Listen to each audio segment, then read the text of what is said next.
Shalom, selamat berjumpa kembali di program Roti Hidup Jemaat Immanuel Batakan.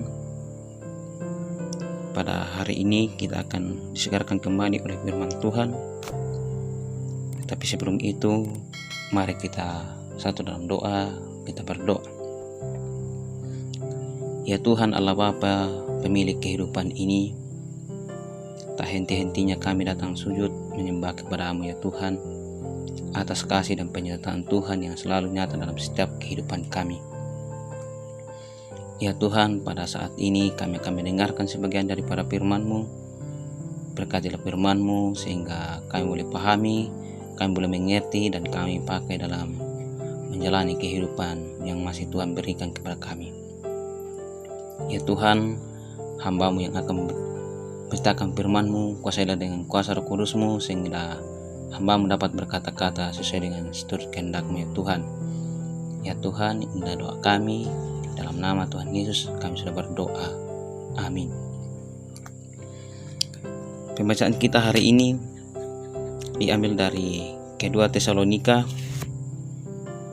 pasalnya yang kedua ayat 1 sampai 5 dan ayat 13 sampai 17.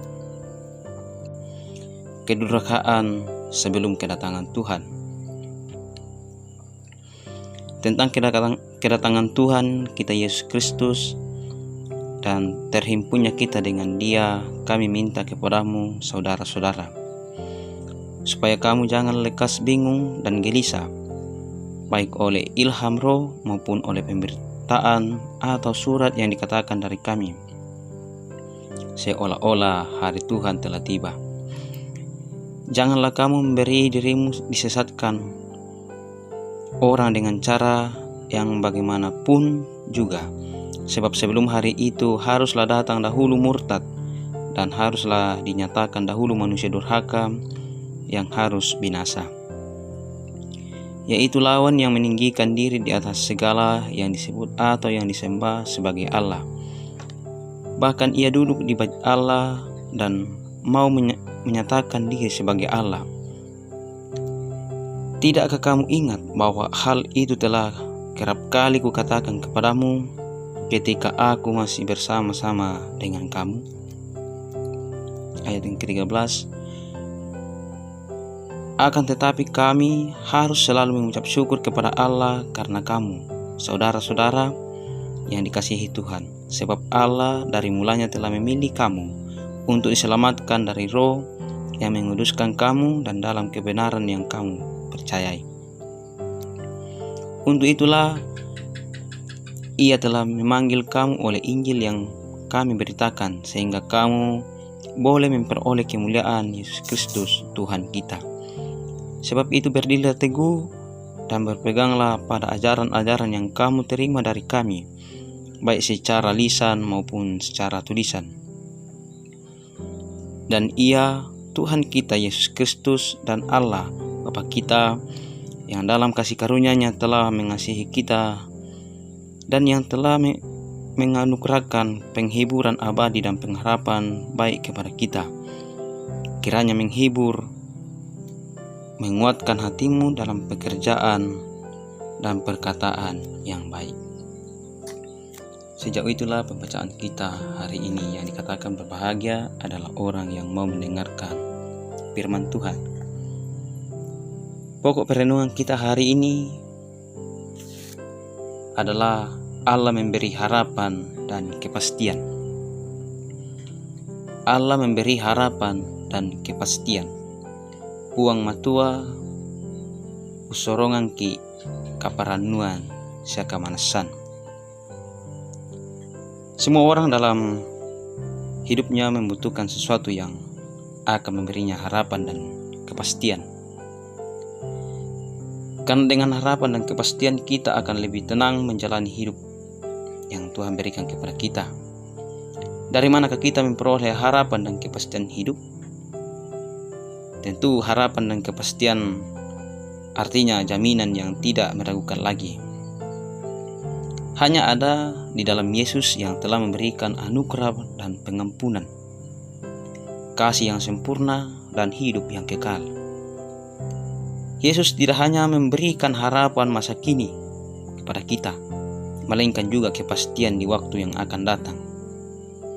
Inilah yang patut kita syukuri, dan inilah yang patut disyukuri oleh Paulus dalam pembacaan kita ayat 13. Warga jemaat telah terpilih untuk menerima keselamatan. Itu melalui berita Injil yang disampaikan oleh Rasul Paulus. Sebab itu Paulus mengajak warga jemaat untuk berdiri teguh di dalam Injil Yesus Kristus, dengan tetap berpegang pada ajaran yang telah diberikan oleh Paulus. Pada akhirnya, jika umat itu setia dan taat kepada kebenaran di dalam Kristus, maka Allah akan menguatkan pengharapan mereka dan meneguhkan mereka dengan penghiburan.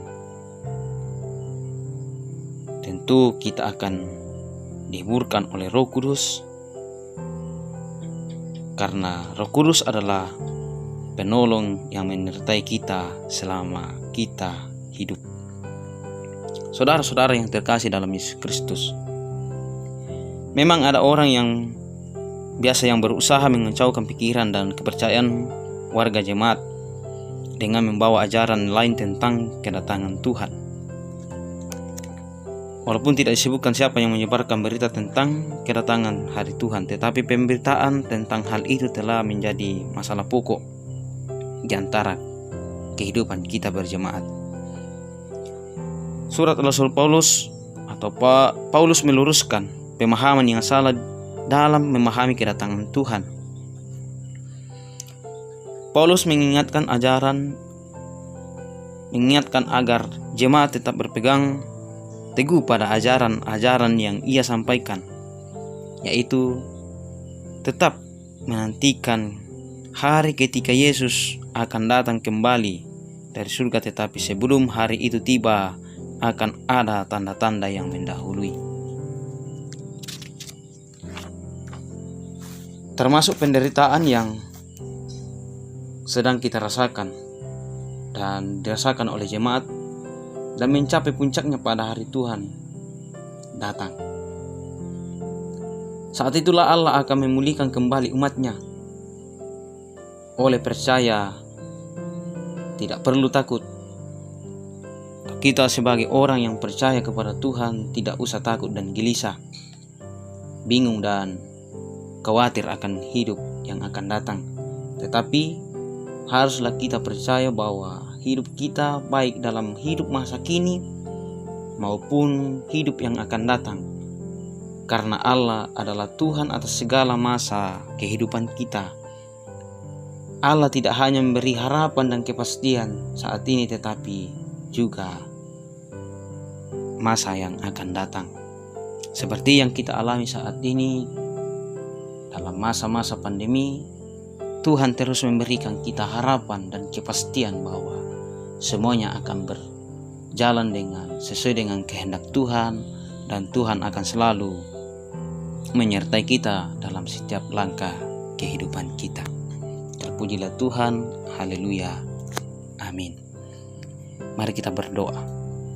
Ya Tuhan Allah Bapa yang bertata dalam kerajaan sorga, terima kasih ya Tuhan atas firman-Mu yang hari ini yang kami dengarkan, boleh kami pahami sehingga firman-Mu tidak berlarut begitu saja, tetapi mengambil tempat di dalam hati dan pikiran kami, sehingga kami boleh pakai dalam kehidupan kami.